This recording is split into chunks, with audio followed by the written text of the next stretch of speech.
Good afternoon. Today I am making a teaching video on the subject of the 10-nation kingdom, or the 10-nation confederacy or coalition that will be part of the end times prophecy. And so a word that means end times events is the word eschatology. And so there may be times when I will say the word eschatology, and that will mean those prophecies that are reserved for end times events. There are other prophecies that we will discuss today that have already been fulfilled, and so those will not be considered eschatology. Those will be considered prophecy fulfilled, okay?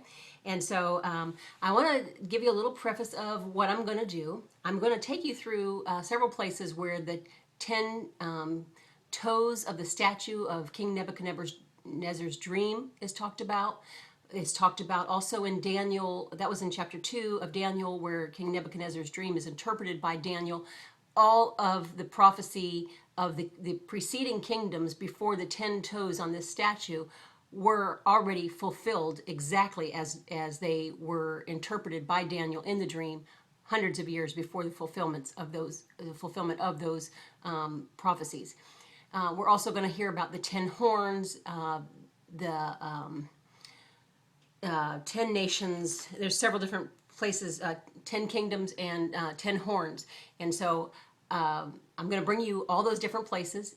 Daniel 2, Daniel 7, Revelation 13, 1, and Revelation 17 all have references to these 10 nations that you will hear as we talk about end times prophecy. Some very interesting news has come about recently about a 10-nation Islamic caliphate centered in Turkey, and that is also the seat of Constantinople that you'll see as I refer to that as I read some of this to you about the Roman kingdom. So I'm going to go ahead and I'm going to read you a lengthy passage out of Daniel chapter 2, and I'm going to try to go through this very quickly because I want to be able to tell you about what those fulfillments were, and I'm going to try to do that along the way. I also want to tell you this. I want to set up the scene. Judah was God's people, and they had constantly turned away from serving God to serving other gods, and God allowed a Gentile king, King Nebuchadnezzar, who was the king of Babylon, to take them into captivity. Jehoiakim was the king of Judah, and Nebuchadnezzar was the king of Babylon. I want to tell you this too. This is, to me, it's important to this discussion, is that when Daniel, Hananiah, Mishael, and Azariah were taken into captivity, they were given new names. Their old names, their original names, Jewish names, or their names of God, had meanings, and I'm going to explain to you what those meanings were.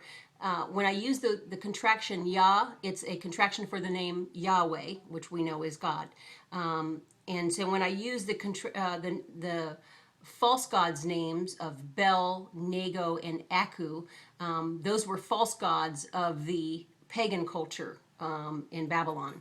So Daniel's name meant God is my judge, and he was given the name Belteshazzar, which means Bel will protect, and Bel again is the false god. Hananiah's name meant Yah has been gracious. His name was he was renamed to Shadrach in the pagan culture, which was inspired by Aku as the pagan name. Mishael, his name meant who is like God, and he was renamed to Meshach, belonging to Aku. Azariah's name meant Yah has helped. He was renamed to Abednego, which is servant of Dago. So as you can see, their original names brought glory to their position as children of God. And the pagan names they were given were as servants of pagan gods. And so we know Shadrach, Meshach, and Abednego as the ones who went through the fiery furnace as they refused to bow down to a statue that Nebuchadnezzar created after he'd had the dream that we are going to hear the interpretation of. But their original names, their Jewish names, were Hananiah, Mishael, and Azariah. And so that will come up in the scripture that I'm going to read. All right, so I'm going to start in Daniel chapter 2, and I'm going to read most of that. And I'm going to try to do this fast. And if I go over 15 minutes, I apologize, but I'm just going to have to do this. In the second year of his reign, Nebuchadnezzar had dreams that troubled him, and sleep deserted him. So the king gave orders to summon the diviners, priests, mediums, sorcerers, and Chaldeans to tell the king his dreams. When they came and stood before the king, he said to them, I have had a dream and am anxious to understand it. The Chaldeans spoke to the king, Aramaic, May the king live forever. Tell your servants the dream, and we will give the interpretation. The king replied to the Chaldeans, My word is final. If you don't tell me the dream and its interpretation, you will be torn limb from limb, and your houses will be made a garbage dump. But if you make the dream and its interpretation known to me, you'll receive gifts, a reward, and great honor from me. So make the dream and its interpretation known to me. They answered a second time, May the king tell the dream to his servants, and we will give the interpretation.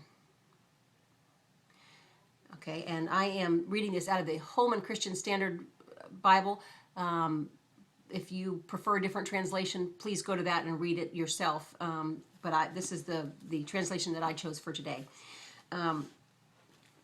They answered a second time, May the king tell the dream to his servants, and we will give the interpretation. The king replied, I know for certain you are trying to gain some time because you see that my word is final. If you don't tell me the dream, there is one decree for you. You have conspired to tell me something false or fraudulent until the situation changes. So tell me the dream, and I will know you can give me its interpretation.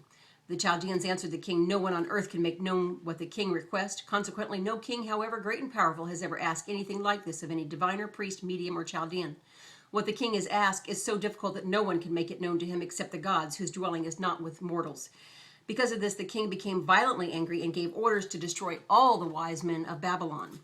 The decree was issued that the wise men were to be executed, and they searched for Daniel and his friends to execute them, because they were wise men in this pagan culture, and so they were going to be executed with this decree as well.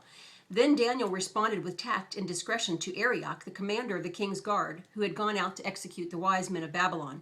He asked Arioch, the king's officer, Why is the decree from the king so harsh? Then Arioch explained the situation to Daniel. So Daniel went and asked the king to give him some time so that he could give the king the interpretation. Then Daniel went to his house and told his friends Hananiah, Mishael, and Azariah about the matter, urging them to ask the God of heaven for mercy concerning this mystery, so Daniel and his friends would not be killed with the rest of Babylon's wise men. The mystery was then revealed to Daniel in a vision at night, and Daniel praised the God of heaven and declared, May the name of God be praised forever, for wisdom and power belong to him. He changes the times and seasons. He removes kings and establishes kings. He gives wisdom to the wise and knowledge to those who have understanding. He reveals deep and hidden things. He knows what is in the darkness, and light dwells with him. I offer thanks and praise to you, God of my fathers, because you have given me wisdom and power, and now you have let me know what we ask of you, for you have let us know the king's mystery. Therefore Daniel went to Arioch, whom the king had assigned to destroy the wise men of Babylon. He came and said to him, Don't kill the wise men of Babylon. Bring me before the king, and I will give him the interpretation. Then Arioch quickly brought Daniel before the king and said to him, I have found a man among the Judean exiles who can let the king know the interpretation. The king said in reply to Daniel, whose name was Belteshazzar, Are you able to tell me the dream I had in its interpretation? Daniel answered the king, No wise man, medium, diviner, priest, or astrologer is able to make known to the king the mystery he asked about. But there is a God in heaven who reveals mysteries, and he has let King Nebuchadnezzar know what will happen in the last days. Okay, so right there Daniel is saying what will happen in the last days. This is Daniel chapter 2. Your dream and the visions that came into your mind as you lay in bed were these. Your Majesty, while you were in your bed, thoughts came to your mind and will happen in the future. The revealer of mysteries has let you know what will happen. As for me, this mystery has been revealed to me, not because I have more wisdom than anyone living, but in order that the interpretation might be made known to the king, and you may understand the thoughts of your mind. The dream's interpretation. My king, as you were watching, a colossal statue appeared. The statue, tall and dazzling, was standing in front of you in appearance, and its appearance was terrifying. The head of the statue was pure gold, its chest and arms were silver, its stomach and thighs were bronze, its legs were iron, and its feet were partly iron and partly fired clay. As you were watching, a stone broke off without a hand touching it, struck the statue on its feet of iron and fired clay, and crushed them. Then the iron, the fired clay, the bronze, the silver, and the gold were shattered and became like chaff from the summer threshing floors. The wind carried them away, and not a trace of them could be found. But the stone that struck the statue became a great mountain and filled the whole earth. This was the dream. Now we will tell the king its interpretation. Your Majesty, you are King of Kings. The God of heaven has given you sovereignty, power, strength, and glory. Wherever people live, or wild animals or birds of the air, he has handed them over to you and made you ruler over them. You are the head of gold. So I'm going to insert these fulfillments of the prophecy so that you will, as I read the scriptures. This first one is King Nebuchadnezzar, the head of pure gold, which was the Babylonian Empire from 626 to 539 BC.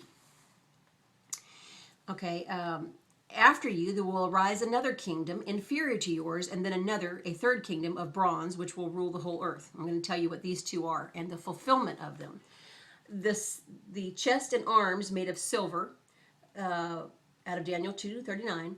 The historical fulfillment is the Medo-Persian Empire, and the chest is the combination of the two arms, the Media and Persia, and that was from 539 to 331 BC. Its famous ruler was Cyrus the Great. And what's interesting about that is if you read Isaiah chapter 45, starting in verse 1, or you could even go back as far as Isaiah 44, 24, and 28, Cyrus was prophesied 150 years before he came onto the scene. By name, God called him out in the scriptures in Isaiah 150 years in advance as the one who would set the captives free from Babylon. And so that kingdom did happen, just as Daniel foretold here. And then the third kingdom of bronze, which will rule the whole earth, is the belly and thighs made of bronze, which was the historical fulfillment, the Grecian Empire from 331 to 63 BC. And the famous ruler there was Alexander the Great. A fourth kingdom will be as strong as iron, for iron crushes and shatters everything. And like iron that smashes, it will crush and smash all the others. You saw the feet and toes, partly of a potter's fired clay and partly of iron. It will be a divided kingdom. Okay, let me explain this about the feet, the legs, because there are two legs, just like in the Medo-Persian, there was two arms. There's two legs in the Roman Empire, and scholars believe that was because of the division that took place in the Roman Empire, east to west. It was a massive division that happened, and so a lot of our Western culture is founded on the Western Roman leg of the Roman Empire. Our Senate and a lot of our government is formed after the way that it was done in the Roman Empire.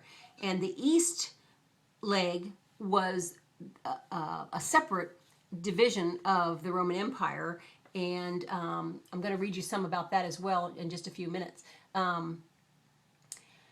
So we're going to talk about the rest of this. Excuse me. Don't want to lose my place here.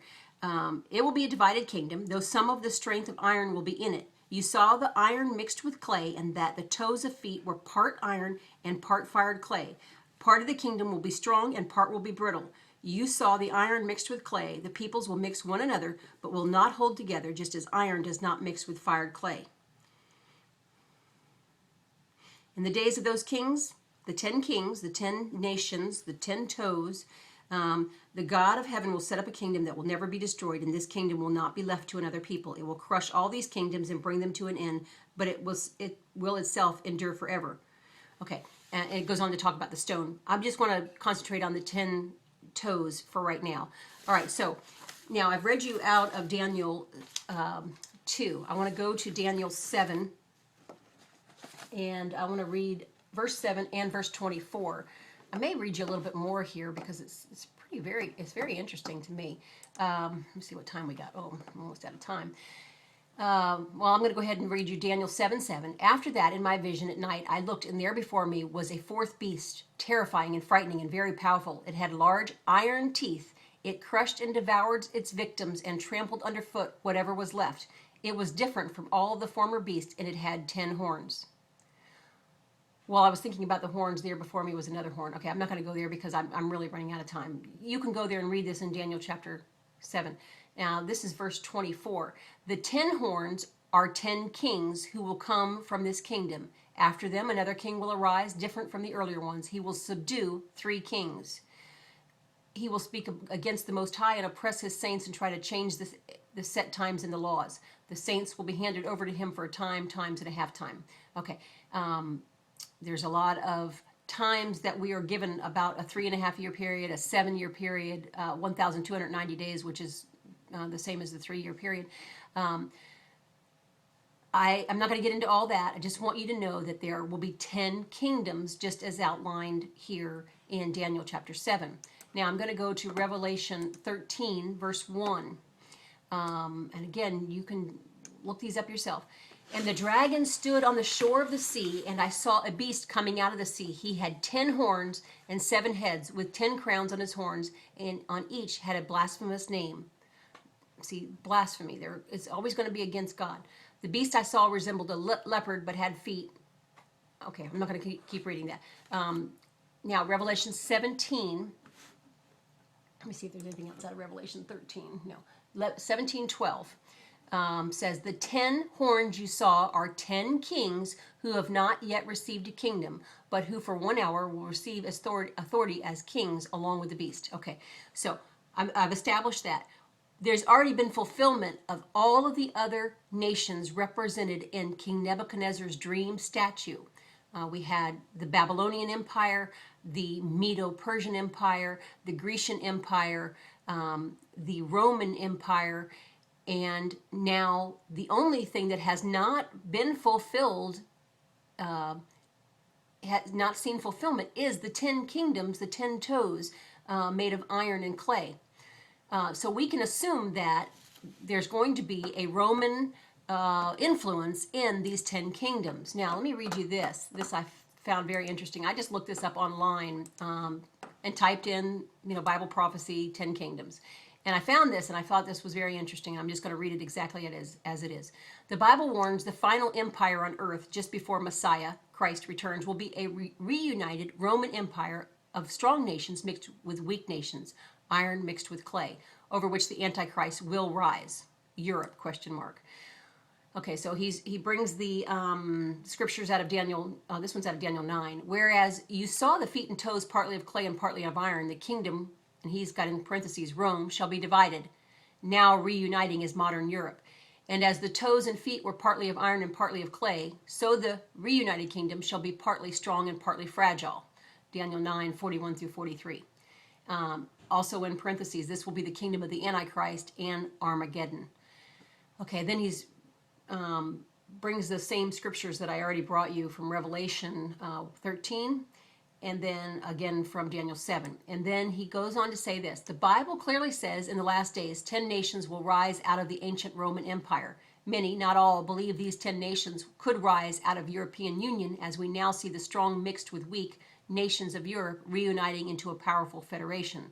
Some also suggest the 10 nations may represent worldwide trading blocks of nations, or the UN or NATO, or nations out of the eastern leg of the Roman Empire, which was based out of Constantinople in Turkey.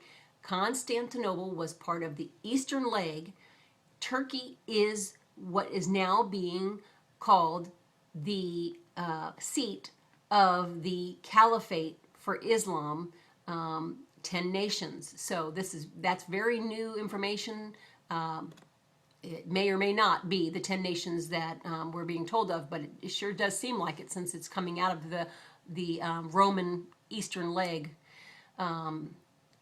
It is worth noting that the leaders of France, Italy, Germany, and England have called for the need to have a powerful leader lead and head the new and rising European Union. In a moment of time, this man would immediately possess the power over all of Europe that eluded Adolf Hitler, Kaiser Wilhelm, Napoleon Bonaparte, and the royalties of England, Spain, and others to gain and restore the dominion and power of the ancient Roman Empire.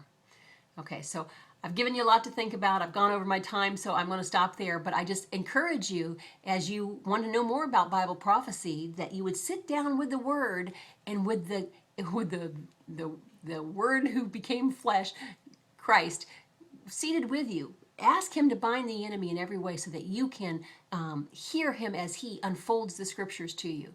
I pray this for you in the precious and holy name of Jesus.